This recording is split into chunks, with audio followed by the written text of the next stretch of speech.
I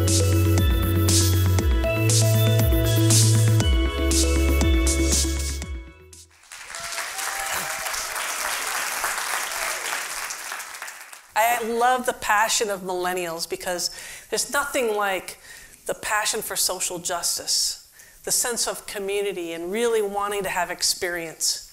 That's what I'm all about. I've spent most of my life as a volunteer helping different organizations, and when you lean in and you spend time being part of the love that helps transform individuals and communities, there's nothing like it. I don't know how many of you have ever thought this thought before. I have, and if you were living in Germany, in Nazi Germany in the 1940s during World War II, would you have done something, anything, to help those enslaved? I used to actually wonder that. And I would hope that I would do something, anything. But it's really difficult to know because I wasn't living then. Then two friends of mine from church asked me if I would help stop slavery. And they weren't talking about Germany in the 1940s. They were talking about Michigan in modern day. 7 years ago, they told me that we had a problem of human trafficking right in our backyard. I couldn't believe it. I said, isn't that over there? Thinking overseas, Philippines, Asia. Yes, it's over there, but it is really a big problem here. We're top 5 in the country, they said. I said, you're kidding. They said, we have human trafficking in every zip code in the state of Michigan. I said, no way. They told me that they had a list of over 1,200 women in a 3 square mile radius of Detroit that were trapped in trafficking. I couldn't believe it. But with the statistics that they were sharing with me, we obviously had a problem. Then they asked me the big question, will you help us do something about it? It didn't really take too long because that question had gnawed at me for my life. Would you do something? So I said, absolutely. I'll be part of your board and help set direction to do something about human trafficking in Michigan. First, we had to figure out what the problem really was. We had a problem, but what was the problem? So we started to research and kind of listen and lean in. Human trafficking was the #2 problem in the world. It's growing so rapidly that it's going to overtake drugs as the #1 problem in the world. Human trafficking is when somebody uses force, fraud, or coercion to make somebody do something labor-wise or sex-wise that they wouldn't normally do. So I started hearing stories. I heard the story about Teresa Flores, who was from Birmingham, Michigan. Her family had moved there. She went to Groovy Groves High School. And she was 15 years old and being targeted, unbeknownst to her, by an elder classman, somebody who went to her church, somebody who was good looking. All girls want to have a good looking boyfriend. All girls want to be loved and have somebody pay attention to them. So she was lured over about a 6-month period, and finally she gave in. Every time he would say, would you like a ride home? She finally said, sure. So as she was in the parking lot and she lived left, this guy took a right and the antennas went up. She could hear her parents' voice saying, you shouldn't go home with anybody. He said, no, I'm just got to stop at my house and then I'll take you home. So when they got to his house, it was a mansion. So she was curious, and when he said, why don't you come on in and just check it out? She went in. Then he gave her a Coke, and it was filled with the date rape drug. She collapsed and lay helpless on the floor while several of his friends came over and raped her, one after the other. They took pictures. Then they started to threaten her. We're going to give these pictures to your dad's work and get him fired if you say anything. You're going to have to work these pictures off. In a 15-year-old mind, you think working something off is doing car washes. So she comes home the next day, their dog went missing. And the family was out looking for the dog, and she heard her phone ring, so she went into the house to get it. And it was these, it's hard to decide what to call them, but these young men that basically were threatening her, killed her dog over the phone, and said, "This is what's going to happen to your family. We will shoot them if you say anything." These threats are the things that control the children that we have caught into trafficking. So she had to, after her parents went to sleep every night, leave her house at 11 o'clock at night, sneak out, and get into the car and be taken wherever they wanted to take her, where she served as a sex slave in Birmingham, Bloomfield Hills, Royal Oak, Troy. You name the suburb, she was there, serving up to 20 men a night for their sexual favors. She kept silent to protect her family. You can see and understand now why most that are caught in trafficking do not try to escape, because when they do, most will end up in the hospital, over 90%. So she did serve them for the next 2 years of her life until her family was able to move away and she got away. I've heard many stories similar to it about the threats, the actual violence, those that ended up in the hospital and wouldn't do it again in order to survive. You move into survival mode quite quickly. So we had a problem with trafficking. What are we going to do about it? We learned that about 3% of those that are being trafficked are taken, like the movie Taken, for those of you that have seen that. Not that many. It used to be people thought everybody got taken that way. That's not the truth. But you do need to be aware when you go to the malls that there are people there that could take you and trap you, like that date rape drug did for Teresa Flores. Interestingly enough, 37% of those being trafficked are being trafficked by their own family members. There's the older brother that got addicted to drugs and in order to fund his own drug habits, started trafficking his 10-year-old sister. There's the grandfather that was watching his granddaughter in the afternoons, wanting to make extra money, selling his granddaughter to traffickers. There is the brother-in-law for a 12-year-old that lived with them. His sister-in-law, at 12 years old, he threw a birthday party where his friends raped her one after the other. There's the mother from Grand Rapids that sold her 7-year-old daughter into trafficking. There are thousands of stories just like this. Not tens, not hundreds, thousands of stories just like this. We have a problem in our backyard.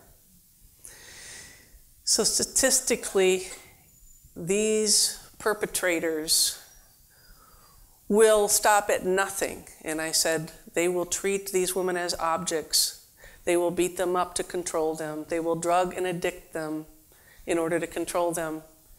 And even runaways, there's a playbook out there. And the playbook basically says that look for runaways, because 1 out of 3 runaways will be caught up into trafficking in 48 hours because they are desperate. They roll down the window. Hey, you look like you need something to eat. Do you need a place to stay tonight? You look like you need a place to stay.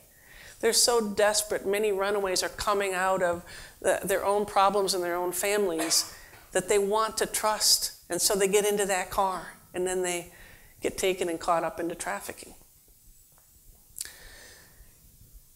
The most disturbing statistic that I can share with you today is that only 1 to 2% of those that are being trafficked will survive. And 4 years is the average survival rate now. It used to be 7, it's down to 4. Why? Because of drugs. When you're trafficked and you lose hope, or your trafficker is beating you, you stand the risk of getting killed, overdosing on the drugs that they've got you on, committing suicide because of your hopelessness, or getting a sexually transmitted disease, all of which are not good. So time is of the essence for those that are interested in helping to solve this problem of human trafficking in Michigan. So we set about trying to figure out, well, what programs were out there? What do they need? One of the survivors was sharing, do you know how hopeless it is for us to be in trafficking? She was a prostitute sitting on a sidewalk, just hoping that somebody would look her in the eye, give her hope that somebody cared. because she had been taken into trafficking, and what do? You can't get out when somebody is threatening your life every day, when you have no money in your pocket, you have just a shirt on your back, no place to go. Many are trafficked across states just to be taken away from family. You have no GED, you have no job skills, no life skills, no identification. What do you do? She just wanted somebody to give them hope, and my eyes welled up in tears, in shame, because I was one of the people that would walk by prostitutes thinking, I don't want to see that. I fell into the trap thinking that the pretty woman story of Julia Roberts was what prostitutes were, people who were choosing that profession. I was so wrong. Over 99% of prostitutes do not want to be doing what they're doing. They're being forced. They were lured into it, and they can't get out of it. I now go on the street and give hope to those that are in that circumstance because I understand it better. But my job was really to love them unconditionally no matter what. So I set about trying to find out what programs were out there in this country that could help these women get their lives back, to rewrite the stories of their lives. And I found a program out of Nashville, Tennessee called Thistle Farms. And they have a remarkable story. In 22 years, they've graduated over 225 women, helping thousands others that have been trafficked just because they cared, they loved unconditionally, and they provided a program for 2 years so that they could get their lives back. I came back and I told our board, this is what we need to do in Michigan. We need this program in Michigan. It's the hardest thing to do because you have to procure housing. You're a nonprofit, just a couple people starting to figure out, well, what should we do about this? Now you got to go buy houses. Now you have to start a program. I mean, it was scary, but it was the right thing to do. And so we did. We came back. We now have a 2-year program. We now have 3 houses that house 27 women. They can get physical healing, emotional healing. They can get the counseling that they need. They have PTSD type trauma, and they need that healing, that time to heal. They can have spiritual healing, because how do you trust God, much less mankind, again? They need that time to heal. They need unconditional love of volunteers that can come to them and help them to be restored. They don't trust. They need to learn how to trust. And when people give unconditionally, they start to receive it and understand that we do care and that we do love them. So then we looked to try to help the whole community at large, because it's not just the community of women that we have in our houses that needed healing in Pontiac, Michigan. It was the whole street. There's a lot of very hurting people. So we built a community garden so that the community could come together. We're in the process of building a chicken coop so that people can start to, again, come together. We built floral gardens. We're going to be building an art studio. We are currently working on a social justice mission, basically, which is an enterprise that these women can work at and gain an income so that they can start to gain their independence by the end of our program. We also hope to open up a cafe so we can have a farm-to-table concept with our organic hydroponics garden. So we're excited about where we've landed, but we recognize too that this is a big problem. And so as people get educated on what's really happening out there in Michigan, they want to know what to do about it. So this is the point where I want you all to take out the phone that they told you all to put away. So take out your phone, please. And I'd like you to log in this telephone number, because this is the single most important thing that you could do to help women on the street. I keep saying women, it's because women are in our program, but actually 10% of those victims are actually male. But I'd like you to put in this number. It's the Human Trafficking Hotline. That number is 888-3737-888. Again, 888-3737-888. For those that want extra credit, because we are at Oakland University, you can program your clock on your phone to 7:10 a.m. tomorrow every day, so that that alarm clock could go off at 7:10, so that you can be reminded to pray for those that are still out on the street, that they could be safe, that they could find their way home into a program that we have, such as Hope Against Trafficking. Because every 10 minutes somebody falls into trafficking. You'll be reminded of that. Some of you would wonder, well, what would I be calling about? Well, if you see something, say something. We have a couple truck drivers that have been trained, and guess what? They started to have their eyes opened up like you all will have your eyes opened up after today's talk. You'll start to see that sometimes funny stuff is going on right next door in the house next door. There might be men in a man cave that have parties all the time. You start to see young girls go into there. You might start to see things happening at a motel. You might see things happening at a massage parlor that's really not a massage parlor. If you see something, say something. Girls are being rescued every day now by those that have had their eyes open and have that number programmed in their phone. Others of you will want to step in and use the gifts and the talents and the abilities that you've been given to make a difference, as I have. You may be somebody who wants to be out on the street giving hope to those women on a weekly basis, just driving around, rolling down the window. Are you okay? You need a helping hand? Others of you may want to spend time teaching the women, helping them to finish their GED or learn computer skills, all of the things that you didn't learn or that everybody else learned during this time in their life that they've missed all of that, their junior high school and high school time. Some of you are really big picture thinkers, and you can see this big vision for how to raise funds to go help nonprofits like Hope Against Trafficking. Others want to speak now because you're going to become passionate about this wrong that's actually happening, this evil amongst us. Whatever your gifting, whatever your passion, I can tell you that you can use those talents to help across any nonprofit that is in need. And that's my message today, because I think about Bob Goff, who spoke here at Oakland University last spring at the prayer breakfast. He wrote a book called Love Does, because what he says is, you know, when you first understand that God loves you, now you can go do what God says, which is go love others. And when you do that, you start to see lives transforming around you. We're seeing it in our program.